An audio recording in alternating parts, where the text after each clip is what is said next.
خدا باپ کے زندہ و جلالی کلام میں سے زندگی بھرا کلام،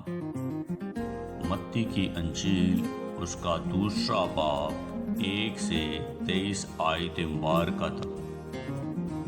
جب یسوع ہیرودیس بادشاہ کے زمانے میں یہودیہ کے بیت لحم میں پیدا ہوا تو دیکھو کئی مجوسی پورب سے یروشلم میں یہ کہتے ہوئے آئے کہ یہودیوں کا بادشاہ جو پیدا ہوا ہے وہ کہاں ہے، کیونکہ پورب میں اس کا ستارہ دیکھ کر ہم اسے سجدہ کرنے آئے ہیں۔ یہ سن کر ہیرودیس بادشاہ اور اس کے ساتھ یروشلم کے سب لوگ گھبرا گئے، اور اس نے قوم کے سب سردار کائنوں اور فقیوں کو جمع کر کے ان سے پوچھا کہ مسیح کی پیدائش کہاں ہونی چاہیے۔ انہوں نے اس سے کہا یہودیہ کے بیت لحم میں، کیونکہ نبی کی معرفت یوں لکھا گیا ہے کہ اے بیت لحم یہودا کے علاقے، تو یہودا کے حاکموں میں ہرگز سب سے چھوٹا نہیں، کیونکہ تجھ میں سے ایک سردار نکلے گا جو میری امت اسرائیل کی گلابانی کرے گا۔ اس پر ہیرودیس نے مجوسیوں کو چپکے سے بلا کر ان سے تحقیق کی کہ وہ ستارہ کس وقت دکھائی دیا تھا، اور یہ کہہ کر انہیں بیت لحم کو بھیجا کہ جا کر اس بچے کی بابت ٹھیک ٹھیک دریافت کرو، اور جب وہ ملے تو مجھے خبر دو تاکہ میں بھی آ کر اسے سجدہ کروں۔ وہ بادشاہ کی بات سن کر روانہ ہوئے، اور دیکھو جو ستارہ انہوں نے پورب میں دیکھا تھا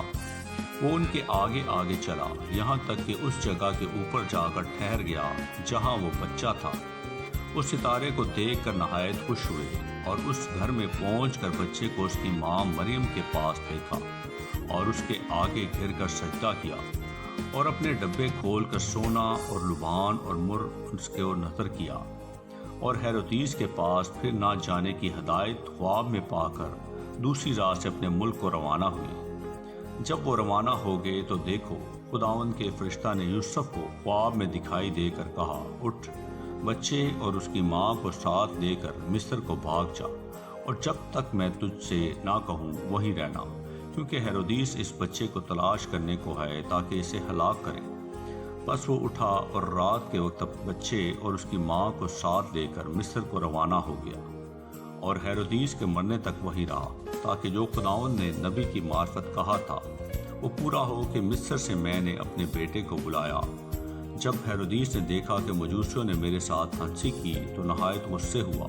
اور وہ آدمی بھیج کر بیت لحم اور اس کی سب سرحدوں کے اندر کے ان سب لڑکوں کو قتل کروا دیا جو 2 برس کے یا اس سے چھوٹے تھے، اس وقت کے حساب سے جو اس نے مجوسیوں سے تحقیقات کی تھی۔ اس وقت وہ بات پوری ہوئی جو یرمیہ نبی کی معرفت کہی گئی تھی کہ راما میں آواز سنائی دی، رونا اور بڑا ماتم، راخل اپنے بچوں کو رو رہی ہے اور تسلی قبول نہیں کرتی، اس لیے کہ وہ نہیں ہے۔ جب ہیرودیس مر گیا تو دیکھو خداوند کے فرشتہ نے مصر میں یوسف کو خواب میں دکھائی دے کر کہا کہ اٹھ، اس بچے اور اس کی ماں کو لے کر اسرائیل کے ملک میں چلا جا، کیونکہ جو بچے کی جان کے خواہاں تھے وہ مر گئے۔ بس وہ اٹھا اور بچے اور اس کی ماں کو ساتھ لے کر اسرائیل کے ملک میں آ گیا۔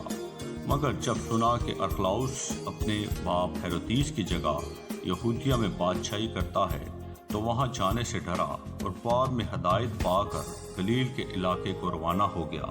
اور ناصرت نام ایک شہر میں جا بسا، تاکہ جو نبیوں کی معرفت کہا گیا تھا وہ پورا ہو کہ وہ ناصری کہلائے گا۔ آمین۔ کلام کے پڑھے اور سنے جانے پر خداوند کی برکت ہو، خداوند کا شکر ہو۔ آمین۔ اس زندہ اور جلالی کلام کو زیادہ سے زیادہ شیئر کریں تاکہ لوگ سن کر برکت پائیں۔ آمین۔